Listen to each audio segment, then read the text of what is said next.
राज परिसर में स्थित श्यामा मंदिर के मुख्य द्वार पर एक लड्डू दुकान में हुई तोड़फोड़, कई लोगों को किया घायल। गुरुवार की देर शाम राज परिसर में स्थित श्यामा मंदिर के मुख्य गेट पर एक लड्डू दुकान में तोड़फोड़ कर दिया गया। यह तोड़फोड़ 15 अज्ञात लोगों के द्वारा किया गया, जहां काफी सामानों को नुकसान पहुंचाया गया और लड्डू दुकान में कार्यरत 3 लोगों को बुरी तरीके से मारा पीटा गया।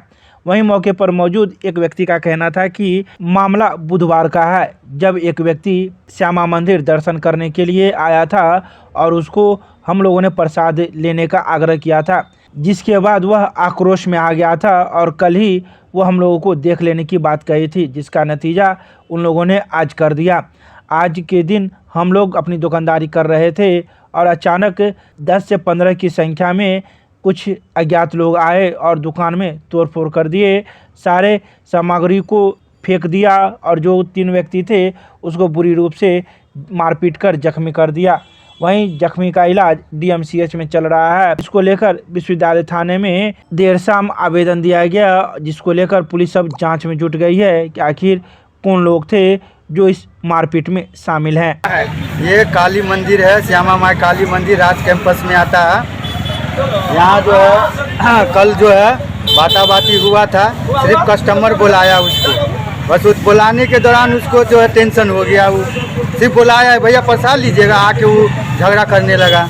हाँ, और उसका मैटर कॉलेज होने के बाद आज आया अपने मन से और देखिए सारा तोड़ फोड़ के नाश करके मारा भी है, बहुत मार मारा है जो जैकी होना चाहिए वैसा मार मारा है। कितनी की संख्या में थे लड़का लोग? कम से कम 15-16 को लड़का सब था। कल किसको बुलाए थे आप? हाँ, किसको बुलाए थे? कस्टमर को बुलाए थे, सिर्फ बुलाए थे, उसको कुछ कहा गया नहीं था। भैया जी आइए, बस इतना ही बात है। वो इतना ने बमक के आया कि बस लगा उसको यहाँ पर के जो है थोड़ा सा शांत उंत कर दिए यहाँ पर। उसके बाद देखिए आज क्या हुआ। कल का झगड़ा का आज भड़ास निकाला। जो आज जो किया है मारपीट, उसमें से आप आदमी को पहचानते हैं? हाँ, एक को पहचानते हैं हम।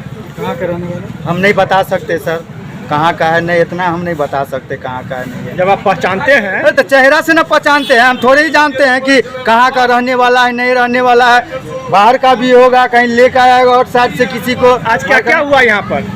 वो तो बता तो दिए, वही चीज हुआ है, देख रहे हैं सामने में लगा हुआ है, थोड़ा टूटा फूटा है। वो पिटाई भी लगा है? हाँ, आपको मारा पीटा भी गया? हाँ भाई, कितने लोग थे? 3 बंदा थे। तीनों को मार पड़ा? हाँ। और लोग कहाँ हैं आपके? और लोग गए हैं, कंप्लेन करने गए हैं, थाना है। अच्छा, उसमें से कोई पकड़ाया भी है? नहीं बता सकते हैं सर। क्या नाम है आपका? मेरा नाम बल्ली पासवान। हर खेत तक पानी को लेकर हुआ कार्यशाला। दरभंगा के प्रेक्षागृह में जिलाधिकारी राजीव रोशन की अध्यक्षता में गुरुवार को हर खेत तक सिंचाई के लिए पानी को लेकर विचार गोष्ठी सह कार्यशाला का आयोजन किया गया। कार्यशाला का उद्घाटन दीप प्रज्वलन कर जिलाधिकारी, मुखिया संघ के अध्यक्ष एवं उपस्थित प्रमुखगण के द्वारा संयुक्त रूप से किया गया। इस अवसर पर सभी मुखिया, प्रखंड प्रमुख, कृषि समन्वयक, कृषि सलाहकार को संबोधित करते हुए जिला पंचायती राज पदाधिकारी आलोक राज ने कार्यक्रम की रूपरेखा रखी तथा विचार गोष्ठी सह कार्यशाला आयोजन के उद्देश्य पर प्रकाश डाला। कार्यक्रम के नोडल विभाग जल संसाधन के मुख्य अभियंता हरिनारायण ने कार्यक्रम को संबोधित करते हुए कहा कि मुख्यमंत्री 7 निश्चय पार्ट 2 के तहत हर खेत तक सिंचाई का पानी पहुंचाने का संकल्प बिहार सरकार द्वारा लिया गया है। कार्यक्रम को संबोधित करते हुए जिलाधिकारी ने कहा कि इस कार्यशाला का मुख्य उद्देश्य है कि ग्रामीण स्तर पर काम करने वाले सभी विभागों के साथ जनप्रतिनिधियों ने समन्वय स्थापित करना, जिससे कि वहां की जनता को अधिक से अधिक लाभ मिले। उन्होंने कहा कि अपने पंचायत के बारे में आप बेहतर समझते हैं, एक किसान अपने खेत के बारे में बेहतर ज्ञान रखता है, कई विभागों के कार्यों के बारे में आपको जानकारी नहीं रहती। इस गैप को पाटने के लिए आज यह कार्यशाला का आयोजन किया गया है। इसके अलावा उन्होंने कई बातों की चर्चा इस मौके पर की। विकास की कई सारी योजनाएं और 7 निश्चय पार्ट 2 के तहत जो हर खेत को पानी पहुंचाना है, उसमें ग्राम पंचायत के जो प्रतिनिधि हैं, जनप्रतिनिधि हैं और सरकारी पदाधिकारी के बीच समन्वय बने, इसके लिए इस ऑब्जेक्टिव से ये कार्यशाला आयोजित की गई है। मुख्य रूप से हम लोग रखे हैं कि हर खेत के पानी का जो क्रियान्वयन किया जा रहा है उसमें जो रूट लेवल है ग्राउंड लेवल पे क्या कठिनाई है उसको भी जानने का हम लोग प्रयास कर रहे हैं। और जहाँ भी संभावना है नए स्कीम्स को लेने के लिए, उसके लिए भी हम लोग उनसे जो जनप्रतिनिधि हैं, जो हमारे किसान सलाहकार हैं, उन सबसे सुझाव मांगा है। मुख्य रूप से ये कार्यशाला की कई विषय वस्तु हैं, जिसमें से एक आज जो है हर खेत को सिंचाई का पानी पहुंचाना। तो सिंचाई का पानी पहुंचाने के कई सारे तरीके हैं। एक तो नहर प्रणाली विकसित करके कर सकते हैं, उद्वह प्रणाली है, और हम लोग जो बोरिंग के माध्यम से पानी पहुंचाते हैं। इसी संभावना को लेकर के ये कार्य हो रहा है। अगर हर खेत को पानी पहुंचेगा तो निश्चित रूप से उत्पादकता बढ़ेगी और किसानों को उसका लाभ मिलेगा। नगर थाना क्षेत्र के अंतर्गत महाराजी पुल का नगर आयुक्त की नेतृत्व में जिला प्रशासन की गठित टीम ने किया जांच। गुरुवार को नगर थाना क्षेत्र के अंतर्गत राम चौक के पास स्थित महाराजी पुल जर्जर हो चुका है, जिसकी वजह से भारी वाहनों के साथ कई अन्य वाहनों को आने जाने के लिए यह रास्ता को बंद कर दिया गया था। इसको देखते हुए तत्कालीन उप मुख्यमंत्री ने कुछ महीने पहले इस जर्जर पुल की जगह नए पुल का शिलान्यास किया, जिसको लेकर कुछ दिन पहले निर्धारित एजेंसी ने पुल के निर्माण कार्य में हाथ लगा दिया। तत्काल व्यवस्था करते हुए एक पीपा पुल का निर्माण कराया गया, जिससे होकर लोगों का आना जाना बन सका। लेकिन इस पीपा पुल के माध्यम से भारी वाहनों को आने जाने में कठिनाइयों का सामना करना पड़ सकता है, जिसको लेकर ग्रामीणों के द्वारा जिलाधिकारी से यह निवेदन किया गया था कि जो जब तक वैकल्पिक व्यवस्था न की जाए तब तक इस पुल को न तोड़ा जाए। इसी को लेकर जिलाधिकारी के द्वारा गठित टीम नगर आयुक्त के नेतृत्व में गुरुवार को महाराजी पुल पहुंची थी, जहां जिला प्रशासन के सदस्यों ने इस पुल की जांच की तथा वैकल्पिक रास्ते को सुदृढ़ करने की भी बात मौजूद ग्रामीणों को दी। आइए सुनाते हैं क्या कुछ कहते हैं मौके पर मौजूद ग्रामीण। जी हाँ, कुछ महीनों पहले तत्कालीन उप मुख्यमंत्री तारकिशोर प्रसाद जी ने महाराजी पुल का शिलान्यास किया था नवनिर्माण के लिए। उसके बाद एजेंसी आई और एक डाइवर्सन पुल पीपा के माध्यम से बनाने का प्रयास किया गया है, जो उतना सुचारू रूप से ठीक काम नहीं कर रहा। इसके अलावे शुभंकरपुर, रत्नोपट्टी, बाजितपुर वार्ड नंबर 8, 9 और 23 का एक बड़ा क्षेत्र है, पश्चिमांचल क्षेत्र है, जिसमें हजारों लोग हम लोग रहते हैं।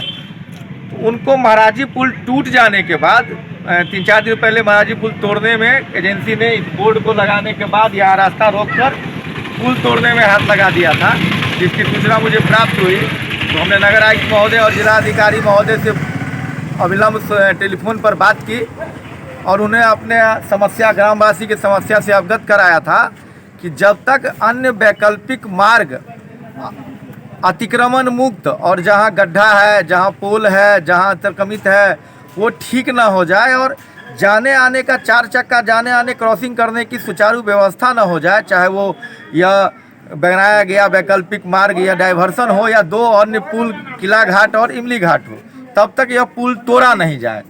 तो जिलाधिकारी महोदय ने त्वरित संज्ञान लिया, नगर आयुक्त महोदय ने त्वरित संज्ञान लिया। इसके लिए कमेटी भी गठित हो गई निरीक्षण करने का।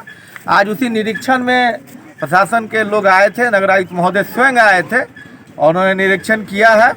इस पुल की भी कुछ और सुधार किए जाएंगे, उस पर खरंजाकरण होगा ताकि स्लिपिंग ना हो, और उन दोनों पुल के मार्गों का भी निरीक्षण किया है, जहां जहां जो अतिक्रमित है थोड़ा थोड़ा और जहां पोल है वहां ठीक करके, और वहां सुचारू रूप से जब आवागमन शुरू जाने लायक हो जाएगा तभी यह पुल टूटने में हाथ लगेगा। यह आश्वासन अभी भी पुल पर से नगर आयुक्त महोदय दे के गए हैं। हम सभी ग्रामवासियों के समस्या को इतना त्वरित रूप से संज्ञान लेने के लिए और इतना त्वरित में कमेटी बनाकर निरीक्षण भी कर देने के लिए हम सभी ग्रामवासियों की ओर से प्रशासन को, नगर आयुक्त महोदय को, जिलाधिकारी महोदय को धन्यवाद देना चाहते हैं। जी, क्या नाम हुआ आपका? बालेंदु झा, यहाँ का ग्रामीण हूँ।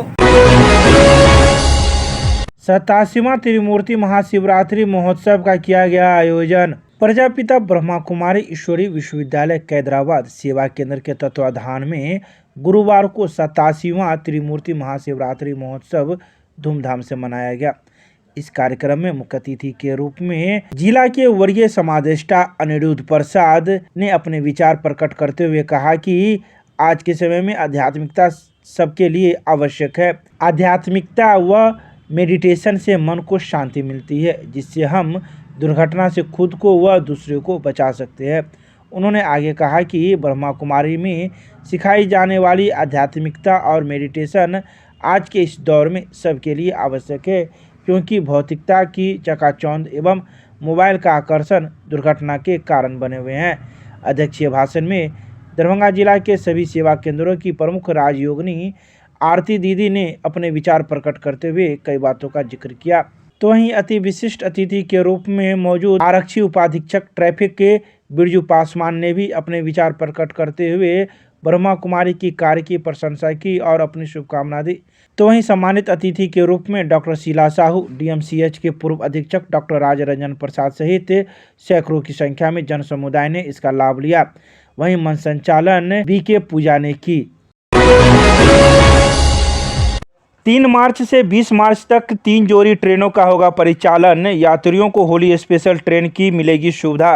दरभंगा रेलवे स्टेशन से आनंद विहार होली स्पेशल ट्रेन 04060 3, 7 और 10 मार्च तक 3 ट्रिप हर शुक्रवार और मंगलवार को चलेगी।